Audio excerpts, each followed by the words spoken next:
예, 오늘은 18장 두 번째 시간이죠. 우리 지난 시간에는 다윗과 요나단의 관계에 대해서 살펴봤지요. 사랑이냐 우정이냐 참 미묘한 이 관계지요. 사랑과 우정 그 사이 어딘가쯤 이 두 사람의 찐 사랑과 찐 우정이 녹아져 있었더라는 것이죠.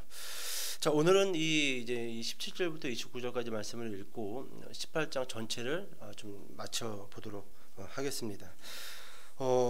이 18장은 17장 연속선상에서 스토리가 시작이 되어집니다. 17장에서 다윗은 블레셋 장수 골리앗을 죽였고 이제 사울 앞에 서게 되지요. 그리고 여러분 18장 좀 초반부를 다 봐볼까요? 오늘 좀 한 가지만 좀 설명을 해보고 여러분 그 18장 1절에서 5절까지는 봐보셔요. 다윗이 사울에게 말하기를 마침에 요나단의 마음이 다윗의 마음과 하나가 되어 요나단이 그를 자기 생명같이 사랑하니라. 그날에 사울은 다윗을 머무르게 하고 그의 아버지 집으로 다시 돌아가기를 허락하지 아니하였고 요나단은 다윗을 자기 생명같이 사랑하여 더불어 언약을 맺었으며. 여기까지는 17장과 자연스럽게 스토리가 이어집니다.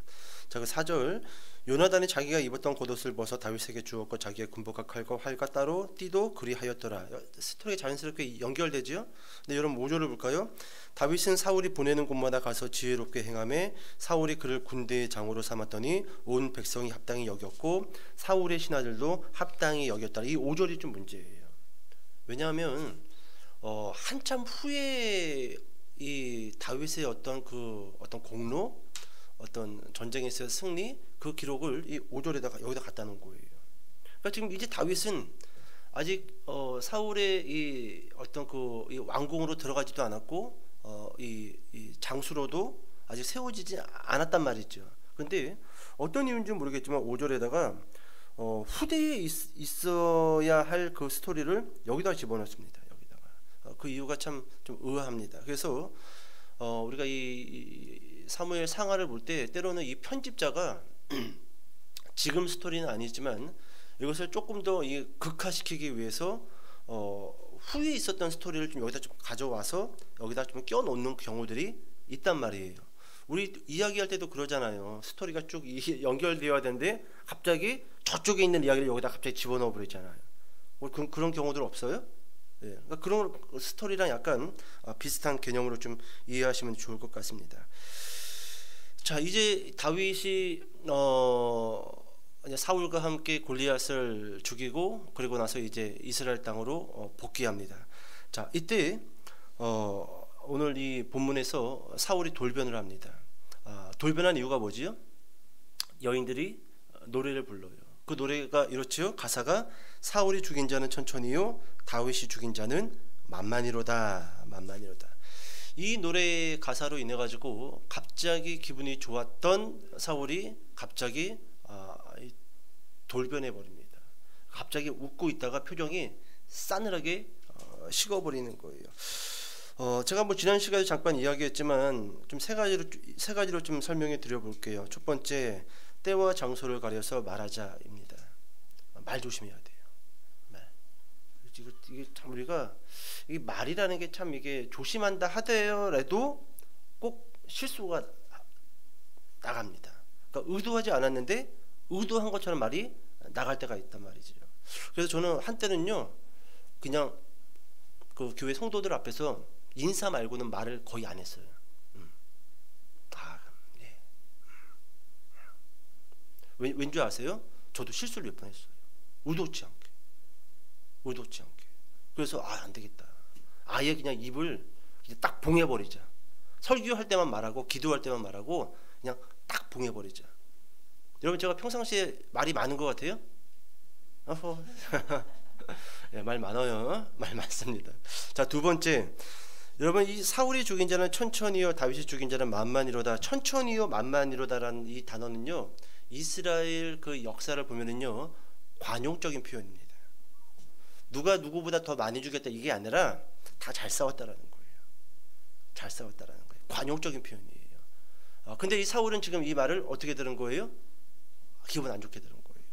그러니까 이 자격지심이 무너진 사람은요 뭐 어떻게 말을 해도 다 자기를 욕하는 것처럼 듣고 자기한테 비아냥거리는 것처럼 듣기 때문에 여러분 자존심이 좀 무너진 사람한테는요 특별히 조금 거리를 두고 말을 좀 이렇게 조심할 필요가 있습니다.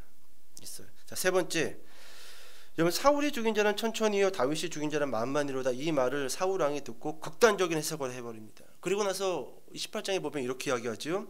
그가 더 얻을 것이 나라 말고 무엇이냐 하고 극단적 해석을 해요. 그런데 이게 극단적 해석이면서도 예언적 메시지예요.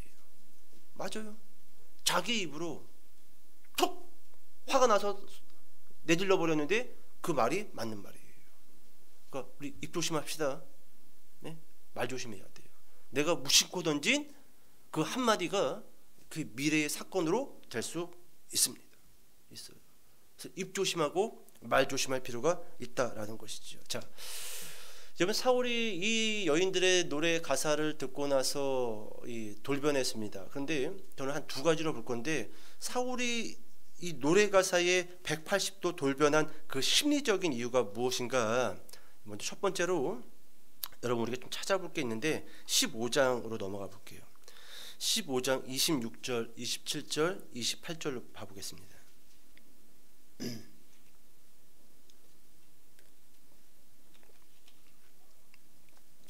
15장 26, 27, 28 같이 한번 읽어볼게요. 시작.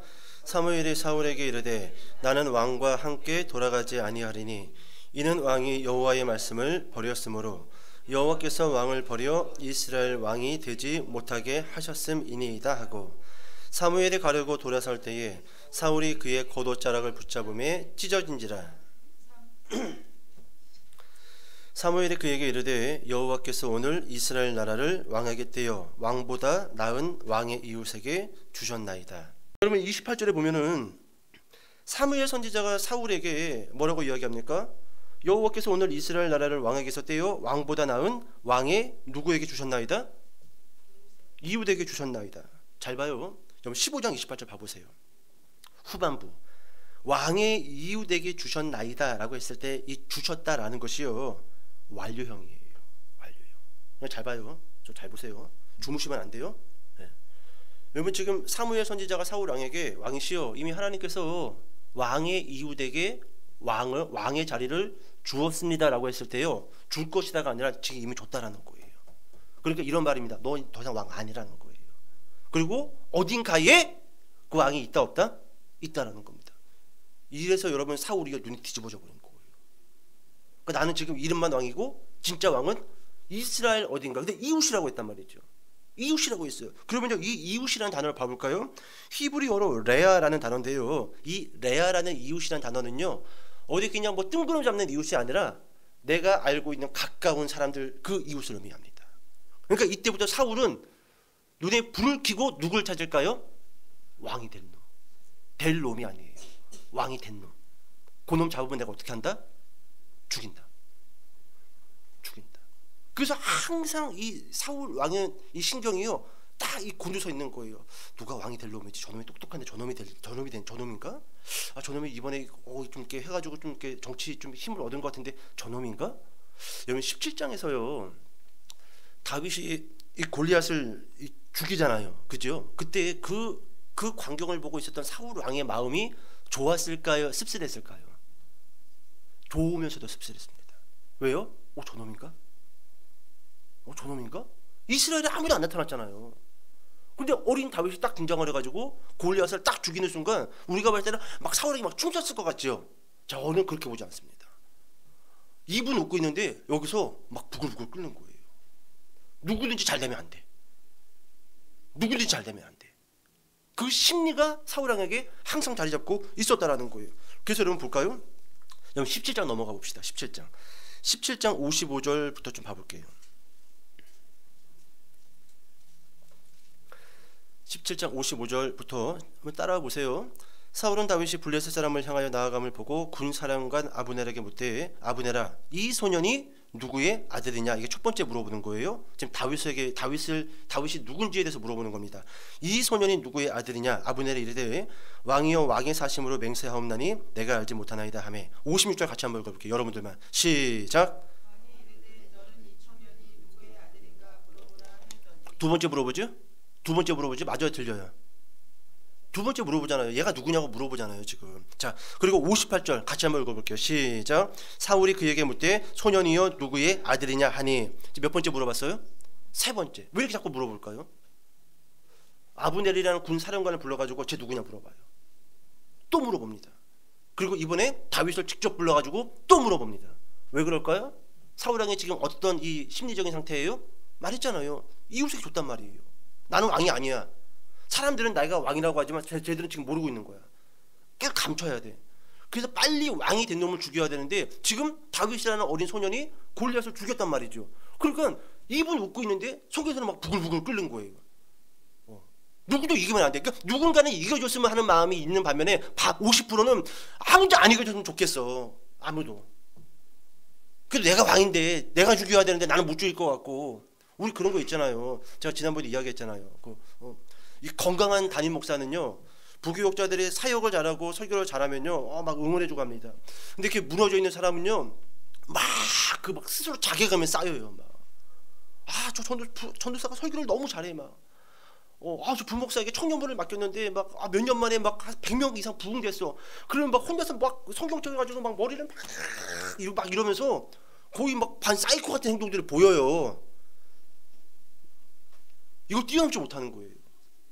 누군가는 교회를 부흥시켜주면 좋겠는데, 그게 내가 되면 좋겠는데 나는 못하는 것 같고, 근데 부교육자가 좀 해줬으면 좋겠는데 또 안 해줬으면 좋겠고, 이쯤 되면은 미치는 거죠. 이래서 귀신 들리는 거예요. 그래서 여러분 오늘 18장에서 보면은요, 드디어 사울왕이 이제 악령에 사로잡힙니다. 악령. 이 마음도 아니고 저 마음도 아니에요. 이 마음도 아니고 저 마음도 아니에요. 잘하라는 거야, 못하라는 거야, 성공하라는 거야, 실패하라는 거야. 이 마음이 반씩반씩이시니 여러분 정신이 온전할 수 있냐라는 거예요. 자, 여러분 사울왕은 다윗이 누구의 아들이냐고 몇 번 물어봤다고요? 3번 물어봅니다. 왜 물어봤을까요? 확인 들어가는 거예요. 적어도 여러분 사울 왕에게 있어서 이미 왕이 된 그 사람은 저 멀리 어딘가에 있는 그 이스라엘 변두리에 있는 사람이 아니라 적어도 왕궁 안에 있는 누군가 것이다라고 생각을 했습니다. 귀족 중에, 왕족 중에. 그래서 여러분 다윗에게 물어봤더니 다윗의 대답이 뭡니까? 나는 주의 종 베들레헴 사람. 어디 사람? 베들레헴 사람. 완전 시골 촌구석. 누구의 아들? 이새의 아들. 듣보자. 촌부의 아들이야. 됐다. 그래서 마음 놓은 거예요. 그래가지고 여러분 사울이 어떻게 하죠? 왕궁으로 들어가죠. 만약에 누구 왕족의 몇 대 손에 이렇게 그러면 당장 죽었어요. 당장 죽었어. 그래서 여러분 결국 다윗을 데리고 왕궁으로 들어갔다는 것이죠. 여러분 이것이 바로 첫 번째 사울이 돌변한 심리적인 이유였다라는 거예요.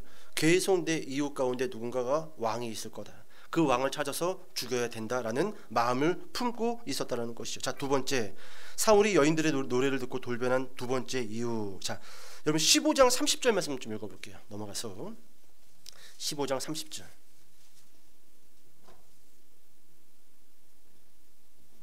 자, 시작. 장로들 앞과 이스라엘 앞에서 나를 높이사 나와 함께 돌아가서 내가 당신의 하나님 여호와께 경배하게 하소서 하더라. 아멘. 오늘 15장을 지나오면서 이 말씀도 우리가 여러 번 살펴봤는데 이거였어요. 이 사울왕은 아말렉을 진멸하지 않았고, 그리고 나서 이 사무엘 선지자의 책망을 듣고 두 번째 왕의 자리에서 이미 하나님께서 당신을 끊었습니다라고 듣게 됩니다. 자, 이쯤 되면은 사울왕 입장에서는 잘못했습니다라고 이렇게 이야기를 해야 되는 게 맞아요. 그죠? 근데 뭐라고 이야기합니까? 잘 보세요. 여러분들 지금 눈빛이 졸려가지고 제가 강조하는데 이 스토리를 놓치면 다음 장에 가서 또 뭔 소리인지 몰라서 내가 또 설명을 해야 돼. 잘 들으세요. 15장 30절 제가 다시 읽어드릴 테니까. 사울이 이르되 내가 범죄하였을지라도 이제 청하옵나니 뭐 했다라는 거예요. 내가 범죄 잘못했다라는 거예요. 근데 잘못했으면 뭐라고 이야기해야 돼? 여러분들이면 잘못했습니다 이렇게 해야 된단 말이죠. 그런데 내 백성의 장로들 앞과 이스라엘 앞에서 나를 어떻게 하사 높여달라는 거예요. 잘못하고 나서 쪽팔리기는 싫다라는 거예요. 쪽팔리기는. 내가 잘못은 했는데 남들 앞에서 나를 쪽팔리게 하지 마세요 라는 거예요. 이게 사고랑의 심리입니다. 이게 사이코패스예요. 속된 말, 세상적인 말로 또라이입니다.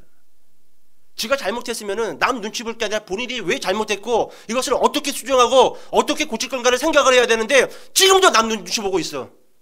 그게 뭐가 중요한데? 내 수준은 땅바닥에 떨어졌는데 그게 뭐가 중요해? 남이 나를 어떻게 보든지 뭐가 중요해? 어차피 나는 빵점짜리인데 나는 이미 왕의 그 자리에서 박탈됐는데 내 백성의 장로들 아까 이스라엘 앞에서 나를 높이사 또 보세요. 나와 함께 돌아가서 내가 당신의 하나님 여호와께 경배하게 하소서 하더라. 여러분 사울왕은요 어떤 사람이냐면 폼에 살고 폼에 죽는 자예요. 이런 인간은요 친구로도 만나면 안 됩니다. 알맹이가 없는 인간이에요. 껍데기만 있는 인간들이에요. 폼에 살고 폼에 죽는. 까놓고 보면 아무것도 없어요.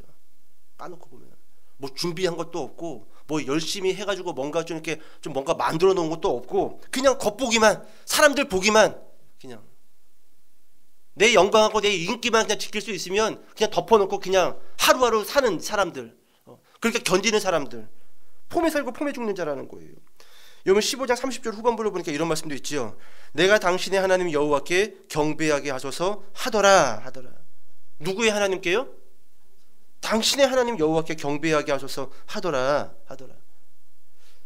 여러분 졸린 것 같아서 설교를 더 해야 될지 모르겠는데 여기 대선 기간이 되면은요 큰 교회들마다 정치인들이 찾아갑니다. 교회를 가요. 그럼 이 사람들이 예배 드리러 간 거예요? 아니면 영광 얻으려고 간 거예요? 영광 얻으려고 간 거지요? 똑같아요. 지금 이 사울왕은요, 여러분 사울왕은요 하나님을 안 믿었던 왕이에요. 오 정말이요? 맞습니다. 사울의 머리에는 전혀 하나님이라는 게 없어요. 근데 희한하게 계속 뭔가 하나님 믿는 왕 같아. 이거 잘 구별해내야 돼요. 지금 봐요. 내가 당신의 하나님 여호와께 경배하게 하소서. 누구의 하나님께? 당신의 나는 하나님 뭐? 그러니까 이런 거예요.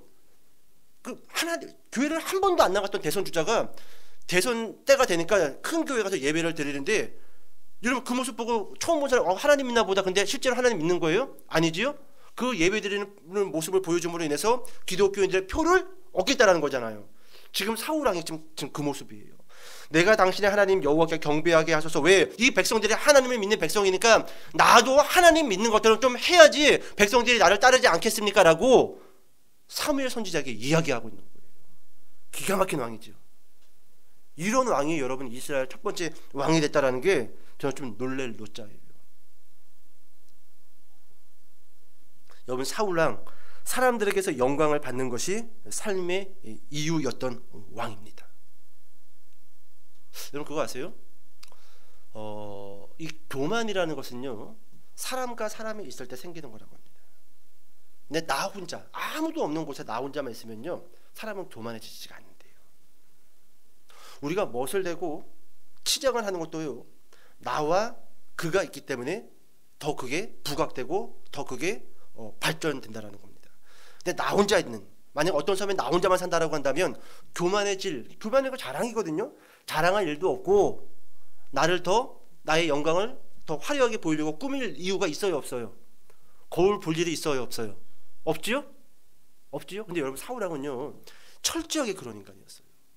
이 사람의 그 사는 삶의 목적은요 내 주변 사람들에게 영광을 얻는 거. 나 좀 알아줘. 나 그거 좀 괜찮지 않냐? 약간 연예인병이 걸린 거예요. 연예인병. 이거 없으면 시체야.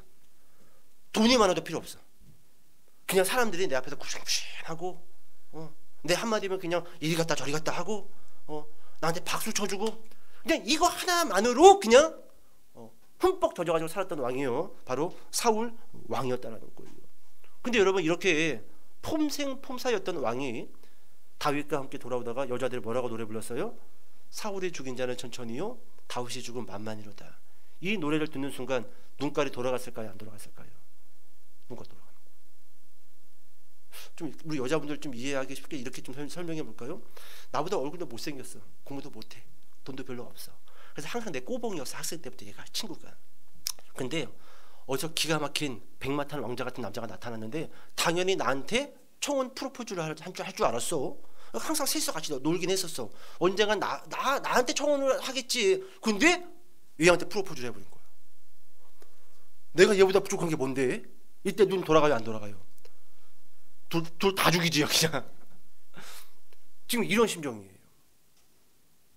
사울은 당당하게 그냥 따박따박 들어오는데 막 여자들이 그것도 못생긴 뭐 남자들이나 할아버지들이 그냥 이런 노래 불렀으면은 그러나 보다.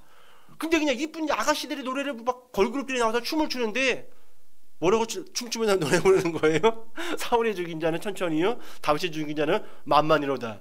뭐 막 웨이브를 하면서 막 웨이브, 이 걸그룹들이 나와가지고 막 노래를 부르는데 막 눈 돌아가죠, 막 눈 돌아가는 거예요.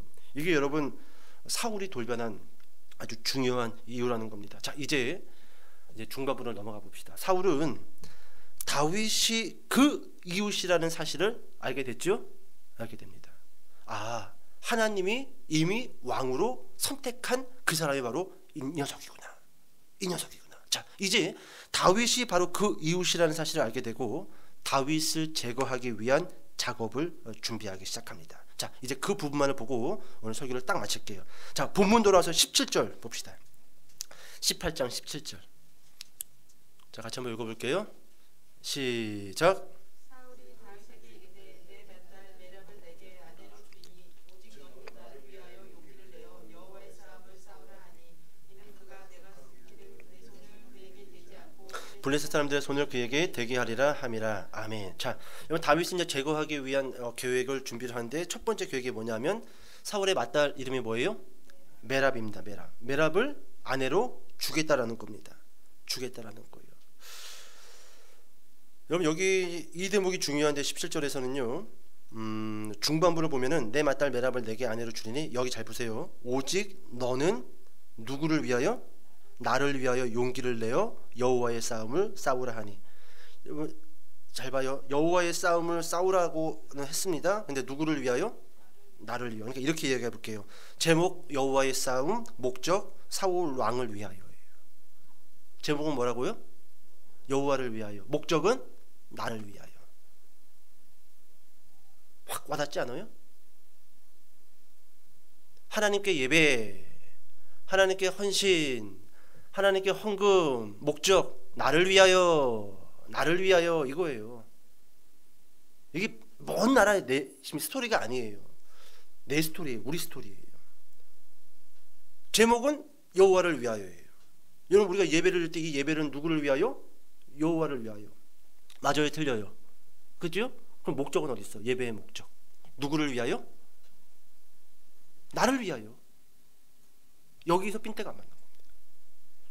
그래서 여러분 많은 기독교인들 가운데요, 하나님을 위하여 예배를 드리고 나서 나를 위한 무엇이 채워지지 않으면요, 그 순간 예배를 끊어버려요. 자꾸. 그러지 마세요. 그러지 마세요. 우리는요 어쩌면 이 땅 가운데서 하나님을 위하여 예배하고 헌신한 그 보상을 못 받을 수도 있습니다. 근데 제가 언젠가 그런 이야기 했잖아요. 때로는 그게 그 보상이 누구에게 돌아간다? 따라해 봅시다. 자녀에게. 예. 아니면은 저 나라에 가서 그 보상을 우리가 받을 수도 있어요. 그 믿음의 소망을 우리가 갖고 있어야지, 이 땅에서 나를 위하여 무언가 보상이 주어져야지라고 생각하는 순간 우리는 신앙생활 이어갈 수 없습니다.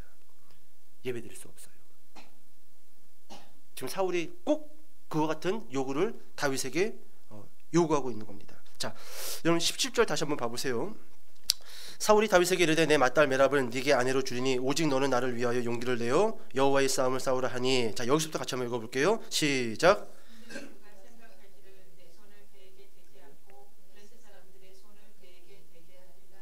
예. 여러분 이는 그가 생각하기를, 이 생각이 누구 생각이었어요? 원래 사울에게 생각이었죠. 그럼 좀 봅시다. 빨리 마칠게요. 지금 여러분들 눈이 지금 많이 내려갔기 때문에 빨리 마칠게요. 이제 여러분 지금 사울은요 자신의 딸을 이용해서 다윗을 제거하려는 계획을 스스로 생각했단 말이죠. 그리고 이것은 나만 알고 있다라고 생각을 했어요. 그죠? 그 이야기를 누구한테 말할 수는 없잖아요. 그잖아요. 근데 지금 성경에 그것이 기록되어져 있어요? 안 기록되어져 있어요? 기록되어져 있죠. 그러면 여러분 사울이 그와 같은 생각을 하고 있었을 때 다른 세상의 모든 사람들은 그의 생각을 몰랐다 할지라도 누구는 그의 생각을 알고 있었다라는 거예요? 하나님은 그의 생각을 읽고 있었다라는 겁니다. 이게 무서운 거예요. 우리가 무슨 생각을 하고 있는지, 우리가 무슨 목적과 무슨 마음을 가지고 하나님 앞에 나와서 예배를 드리는지 여러분 하나님은 우리보다 더 잘 아십니다. 그래서 우리가 하나님 앞에 가면은요 속일 수가 없는 거예요. 그래도 하나님 사복음서 봐요. 다들 자기가 무엇을 했고 그것만 이야기합니다. 근데 하나님 뭘 이야기하죠? 이거. 네가 무슨 목적을 가지고 무슨 마음과 무슨 생각을 가지고 교회에 나왔는지에 대해서 하나님은 속일 수가 없어요. 이게 무서운 거예요. 그래서 여러분, 나오는 이 형식적인 것도 중요한데 더 중요한 건 뭐다? 외모의 중심이에요. 중심이 바로 서기를 노력하셔야 돼요. 우리 개척 여기서 막 예배 시작하고 우리 사모도 같이 들었지만 이창현 전도사님이 주일날 예배 마치고 저 돌아가시면서 저 엘리베이터 안에서 저한테 그런 얘기 하더라고요. 목사님 그러더라고요. 그래서 그랬더니 진짜 정확하게 하나님의 음성이었어요. 뭐라고 이야기했냐면은 건물 교회 다 필요 없어. 마음의 예배 없으면 끝나는 거예요. 마음의 교회. 건물 교회 그거 맨날 화려하게 짓고 해봤자 필요 없어요. 우리 각자 마음의 교회 무너지면은 우리 천국 못 가요. 맞아요, 들려요. 나 딱 그 말 듣는데 딱 하나님의 음성을 들리더라고. 그러더니 내가 옛날에 여기 3층에 살았었는데 내가 옛날에 4층이라니까요. 내가 옛날에 3층에 살았었는데 또 이제 엉뚱한 소리 하시는 거야. 저는 지금도 그 말이 제 가슴에 확 와닿는 거예요. 건물 교회 필요 없고 마음의 교회.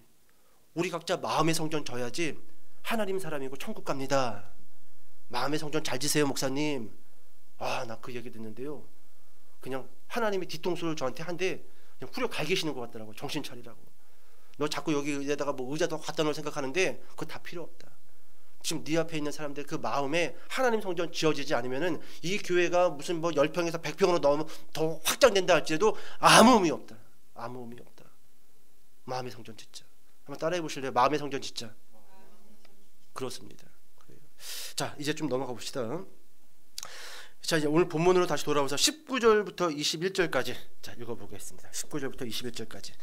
자, 시작. 사울의 딸 메랍을 다윗에게 줄 시기에 무올라 사람 아드리엘에게 아내로 주었더라. 사울의 딸 미갈이 다윗을 사랑하며 어떤 사람이 사울에게 알린지라. 사울이 그 일을 좋게 여겨 스스로 이르되 내가 딸을 그에게 주어서 그에게 올무가 되게 하고 블레셋 사람들의 손으로 그를 치게 하리라 하고 다윗에게 이르되 내가 오늘 다시 내 사위가 되리라 하니라. 아멘. 여러분, 처음에 사울은 다윗을 제거하기 위해서 맏딸 메랍을 아내로 주고자 했습니다. 그런데 이유도 없고 설명도 없고 줘요 안 줘요? 맏딸을 안 줍니다. 여기 지금 19절에 보니까 사울의 딸 메랍을 다윗에게 줄 시기에 무홀랏 사람 아드리엘에게 아내로 주었더라 라고 기록이 되어져 있어요. 여기에 대해서 그 어떤 사람도 그 이유를 알지 못합니다. 왜 갑자기 사울이 마음을 튼 거지? 아니면 사울이 마음을 안 틀었는데 딸 메랍이 다윗 싫다고 그러는 건가? 그렇다고 해서 아버지 왕 사울의 말을 거역할 수 있는 공주의 위치가 아닌데 이거 좀 의아합니다. 의아해요. 줄식이라는 거예요. 그러니까 이제 청혼하고 결혼하면 돼. 근데 갑자기 누구한테 줬다라는 거예요? 무올라 사람 아드리엘에게 줬다라는 겁니다. 어쩌면 저는요 이걸 묵상해 봤었을 때 사울은 끝까지 가봤던 것 같아요. 딸을 다윗에게 줄 마음이 있다 없다? 없어요. 죽이려고 한 거예요. 근데 점점 다윗에게 줄 시기가 가까워지자 어떻게 해버린 거예요? 아드리엘 사람이 그 아드리엘이 우리 딸 메랍을 너무너무 좋아한대. 미안해 다윗. 다음에 좀 기회가 돼서 딸이 하나 더 생기면 그때 좀 생각해 볼게. 그리고 아마 틀어버린 것 같아. 제 생각이에요. 제 생각. 사울이 틀지 않고 이 메랍을 다윗에게 주는 사건을 틀 사람이 있다 없다? 없어요. 없습니다. 자, 결국 여러분 이제 20절에 넘어와서 이제 한 소식이 들리는데 사울의 둘째 딸 미갈이 다윗을 사랑한다라는 소식을 듣게 됩니다.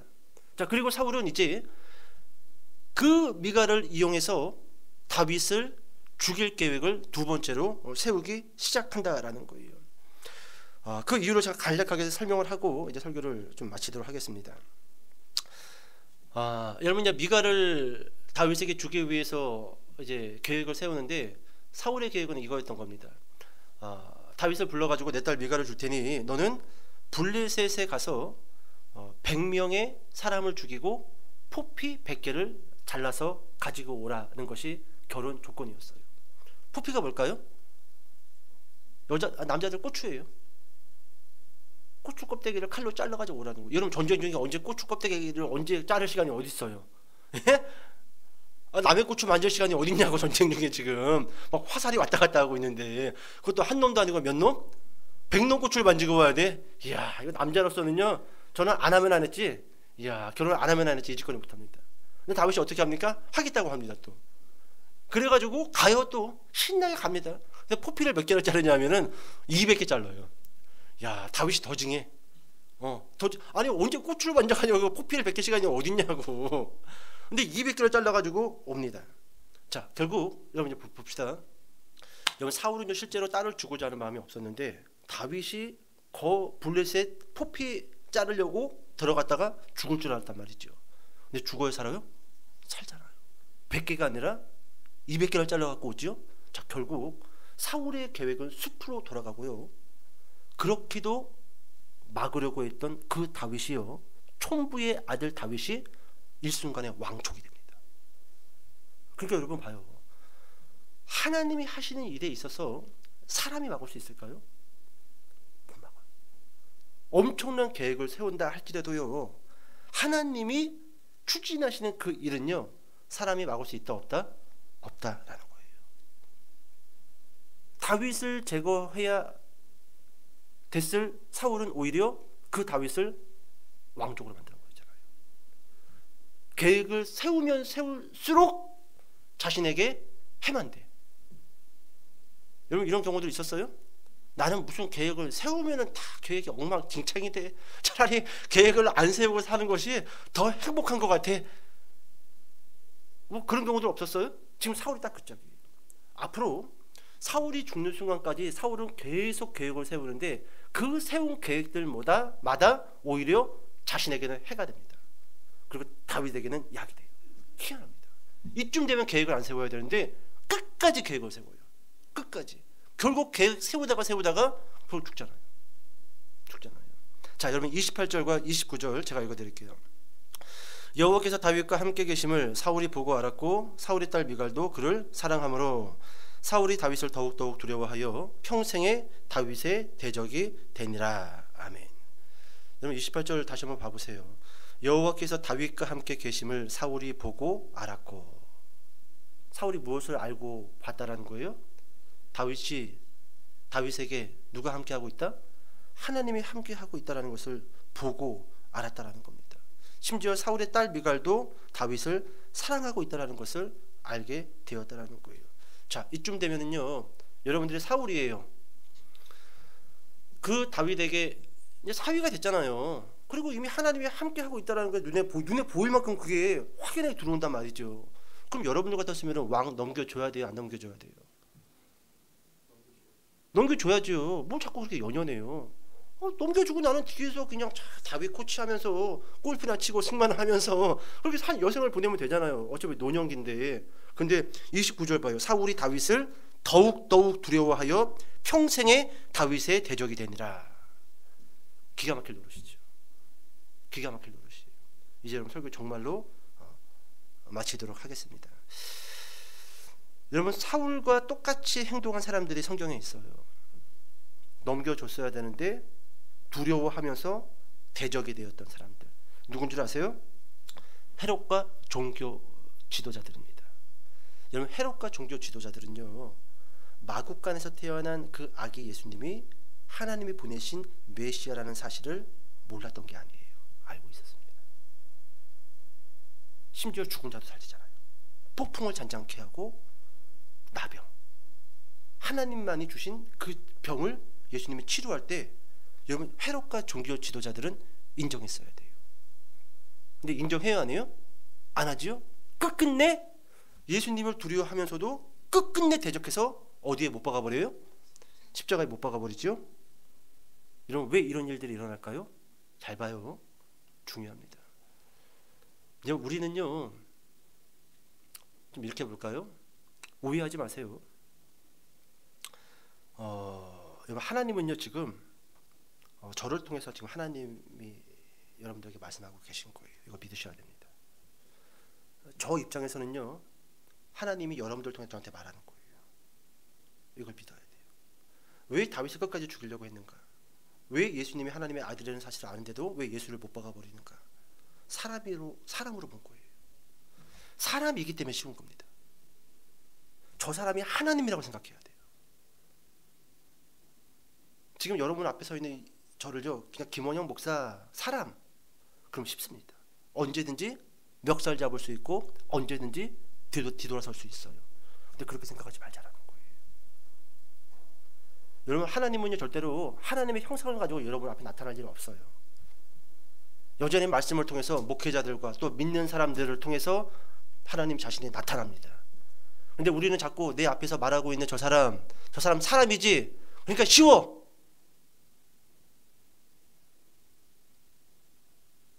내가 내 뜻대로 할 수 있어. 내가 죽일 수도 있고 살릴 수도 있고 내가 욕할 수도 있고 따기도 쳐 올릴 수 있어. 사람이 돼서 쉬운 거예요. 그래서 죽이는 겁니다. 침에 팍 튀겼는데 그래서 죽이는 거예요. 좀 다시 한번 생각해 보자라는 거예요. 우리는요, 하나님이 보내신 수많은 사람들을 사람으로만 여기면서 나 그래도 하나님은 잘 믿어, 나 그래도 하나님은 잘 따라가, 우리 이러고 있단 말이죠. 여러분, 예수님이 그리고 이 사도들이 나중에 그 설교 내용들을 몇 군데 살펴보면은요, 뭐라고 이야기하냐면 이렇게 이야기합니다. 유대인들을 모아놓고 설교를 하는데, 하나님이 수많은 선지자들을 세워서 하나님 대신에 너희에게 보냈는데 너희는 그 선지자들 다 돌로 쳐 죽였다라는 거예요. 사도행전에도 이와 같은 설교가 몇 편 등장합니다. 스데반도 그 설교를 해요. 베드로도 그 설교를 해요. 하나님이 나타나신 것이 아니라 하나님을 대신할 선지자들을 세워서 너희에게 보냈는데 너희는 그들을 욕을 하고 돌로 쳐 죽였다. 그러니까 그 사람들이 어떻게 합니까? 화내죠? 그래서 스데반을 죽인 거예요. 죽인 거예요. 여러분, 사울이 끝까지 다윗을 죽이려고 했던 이유, 헤롯과 정교 지도자들이 끝까지 예수를 몰아세워가지고 십자가에 못 박은 이유, 사람이었기 때문에 쉬운 거예요. 사람이었기 때문에. 근데 그 사람이 누구였던 거예요? 하나님입니다. 하나님. 우리가 사람에게 한 거는요, 하나님에게 한 거예요. 우리가 사람을 무시했잖아요. 그럼 훗날 하나님이 이렇게 이야기할 겁니다. 넌 날 무시했다. 우리가 누군가에, 특히 어떤 목회자나, 저도 목회자지만 여러분 저도 성도예요. 저도 어떤 목회자의 말을 또 들어야 됩니다. 성경을 읽으면서 또 하나님의 말씀 들어야 돼요. 근데 여러분, 제가 어떤 목회자나 어떤 사람의 말을 듣지 않고 저 하나님 말 잘 들어라고 했다고 한다면 하나님은 그렇게 이야기해요. 너는 내 말 안 들었어 한 번도. 그런 입장에서 생각해 본다고 한다면 우리는 수정해야 될 게 너무 많아요. 너무 많습니다. 저를 누구로 보자? 오해하지 마세요. 저를 누구로 보자? 김 목사로 봐야 돼요? 하나님으로 봐야 돼요? 오해하지 마세요. 저 지금 JMS 되려고 이러는 거 아니에요. 저는 여러분들을 누구로 봐야 된다? 하나님으로 봐야 되는 거예요. 그럼 정확해요. 그럼 정확하게 하나님이 그 관계를 통해서 하나님이 드러나시고, 심지어는요, 이 안에서 여러분 인간이 감당할 수 없는 놀라운 신비적인 일들도 여러분 우리를 통해서 나타날 수가 있는 거예요. 그게 병고침일 수도 있고요. 그것이 귀신의 떠나감일 수도 있고요. 아니면 야베스처럼 그 지경을 넓혀가지고 복의 복을 더하는 이삭에게 10배의 수확을 주었던 것 같은 놀라운 그런 일들이 일어날 수 있단 말이에요. 누구로 보자? 하나님. 옆 사람 봐보세요. 이분은 그 사람이 아니에요. 하나님이요. 하나님이요. 저 졸고 있는 애들만 빼고. 여러분, 그렇게 여러분 사람으로만 보지 말고 또 사람의 말로만 듣지 마시고 하나님이 나에게 말씀하신다라고 듣고 이렇게 순종하시고 따라가시는 저와 여러분 되시기를 주님의 이름으로 축복합니다. 기도하겠습니다.